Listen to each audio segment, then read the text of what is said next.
വയനാട് പടമലയിൽ കാട്ടാന ആക്രമണത്തിന് പിന്നാലെ കടുവയുടെ സാന്നിധ്യം. കഴിഞ്ഞ ദിവസം കാട്ടാന ആക്രമണത്തിൽ കൊല്ലപ്പെട്ട അജീഷിന്റെ വീടിന് സമീപത്താണ് ഇന്ന് രാവിലെ കടുവയെ കണ്ടെത്തിയത്.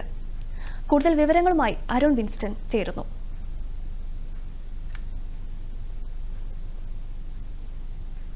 പടമല എന്ന ജനവാസ മേഖലയിൽ കടുവയെ കണ്ടത് രാവിലെ പള്ളിയിലേക്ക് പോവുകയായിരുന്ന ലിസിയാണ് കടുവയെ കണ്ടെത്തത്. രാവിലെ 6:30 ആണ് സംഭവം.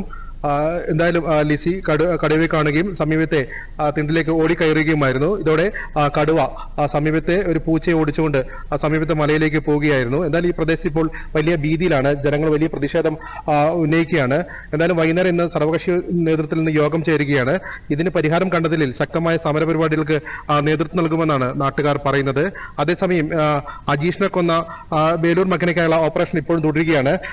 ആന ഇപ്പോൾ ബാവലി പ്രദേശത്ത് നിലയുറപ്പിച്ചുവെന്നാണ് വനം വകുപ്പ് നൽകുന്ന വിവരം. ഇതനുസരിച്ച് ഈ പ്രദേശത്ത് ശക്തമായ തിരച്ചിലാണ്. 200-ലധികം വരുന്ന വനപാലകരുടെ നേതൃത്വത്തിൽ 10 സംഘങ്ങളായി തിരിഞ്ഞാണ് ഈ പ്രദേശത്ത് തിരച്ചിൽ നടത്തുന്നത്.